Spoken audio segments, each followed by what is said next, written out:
القارعة ما القارعة.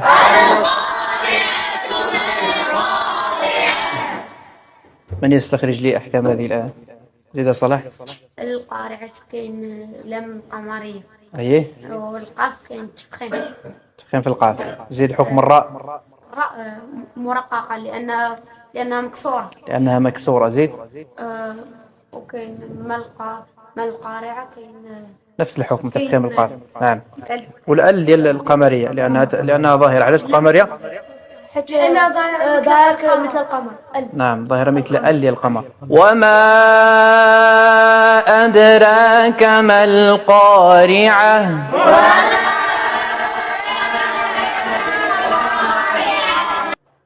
زيد. ارفع صوتك. وما أدراك هذا مد منفصل. علاش مد منفصل؟ حيت كاين المد في آخر الكلمة الأولى وفي البداية ديال الكلمة التي تليها عندنا الهمزة. إذا انفصل في كلمتين. زيد شنو هو الحكم ديالو؟ وما أدري. شنو هو الحكم ديالو؟ الحكم ديال المد المنفصل 6 حركات. 6 حركات. وعندنا ثاني الدال. عندنا وما أدراك عندنا القلقلة حيت الدال مسكونة والدال من حروف القلقلة. زيد. وما أدراك ما القارعة. كاين واحد الحكم آخر في أدراك. خليه هو يجاوب، راه باقي كيجاوب في الآية. كاين الإمالة. الإمالة الصغرى. الإمالة الصغرى ولا التقليل. زيد. وعندنا في القارعة عندنا في الأول عندنا القاف مفخمة والراء عندنا مرققة حيت جات مكسورة. أحسنت. هذا هو الأحكام في الآية. وال القمرية هذه باينة، يعني أي ال كتكون ظاهرة تسمى ال قمرية، وأي ال تكون مدغمة تسمى ال شمسية. هذه يعني سهلة جدا. يوم يكون الناس كالفراش المبثوث. يوم يكون الناس كالفراش المبثوث. ماشي المبثوث. ثاء واش مثنات ولا مثلثة فيها 3 ديال النقاط بجوجهم. المبثوث ماشي المبثوث. مفهوم؟ بلاتي شكون باقي ما جاوبش. زيد. الناس الغنة. علاش الغنة؟ لأنها مشددة. زيد. واش كتسمى داك ال ديال الناس؟ الشمسية. زيد. كالفراشي. داك ال واش قمرية. زيد. كالفراش ثم القلقلة فين؟ الباء المبثوث. يعني ديما تتبع الحرف حرف واحد. فهم؟ وشنو حكم الثاء في المبثوث؟ حكمها الهمس. وتكون الجبال كالعهن المنفوش.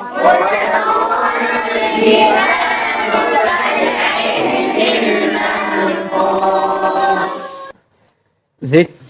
قول. وتكون الجبال كالعهن المنفوش. والمنفوش كالإخفاء. كمل بعد. وتكون الجبال. جيب الآية من الأول. وتكون الجبال كالأعلام القمرية في الجبال. زيد. كالعهن. العهني. لا ماش كتمثل هذه العهني القمرية. زيد. المنفوش كالإخفاء.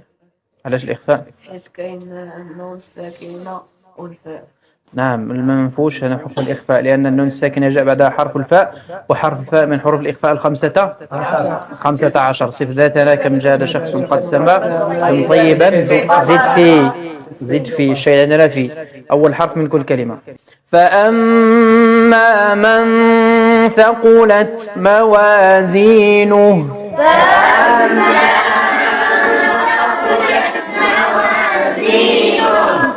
زيد. فأما من ثقلت فأما. زيد جيب الآية من الأول. فأما من غنى. لماذا؟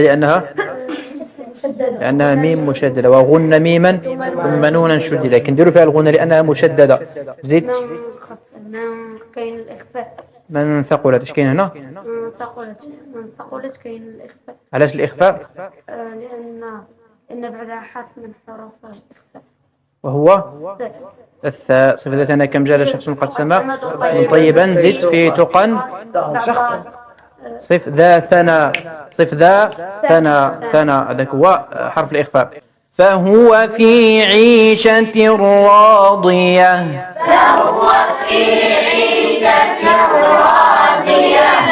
شنو هو الحكم هنا؟ فهو في عيشة في الإدغام اش من الإدغام؟ بغير غنى. علاش بغير غنة؟ الله لأن الراء من حروف الإدغام بغير غنة. اللام والراء ثاني إدغام بغير غنة في اللام والراء. وأما من خفت موازينه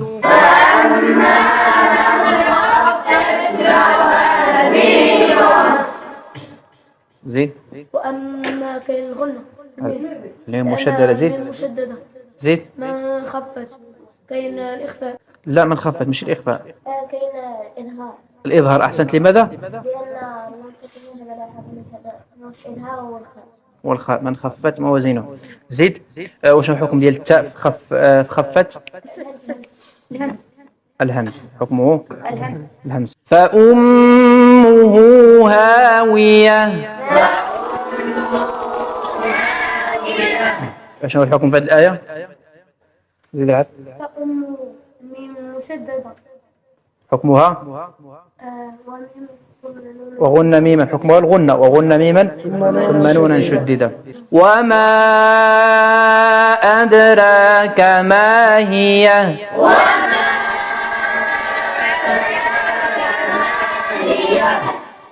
زين. وما أدراك أن المد المنفصل. أحسنت. عندنا المد المنفصل الحكم ديالو 6 حركات. 6 حركات الإشباع. أدراك عندنا القلقلة في الدال حيت الدال جت ساكنة. زيد. وما أدراك صافي. اش كاين في أدراك؟ بقى حكم آخر. كاين أدراك كاين الإمالة الصغرى. الإمالة الصغرى. نار حامية. شو حكمنا صلاح؟ قول انت. قول شو حكمنا؟ الإظهار. علاش الإظهار؟ قول صلاح. لأن الراء بعدها الحاء والحاء من حروف الإظهار. الدليل؟ أخيها كعلما حازه غيره خاسره. الدليل من المنظومة؟ همز فهاء ثم عين حاء مهملة ثم غين خاء ثم غير خاء. هذه هي طريقة استخراج الأحكام من القرآن الكريم. كتطبق داك الشيء اللي قريتي ديال القواعد في تحفة الأطفال تطبقوا على القرآن. كتجي تلقى مثلا النون الساكنة بحال من ثقلت بعدها حرف الثاء، كتقلب على هذا الحرف ديال الثاء واش من حروف الإدغام، واش من حروف الإظهار، واش من حروف الإقلاب، فهمتي؟ من حروف الإخفاء تلقى من حروف الإخفاء ثنا كدير الإخفاء. لقيتي النون الساكنة جا بعدها حرف الخاء بحال من خفت شي بحال فأما من ثقلت من خفت. الأولى قلنا من ثقلت والثانية قلنا من خفت، يعني ما درناش الإخفاء. علاش؟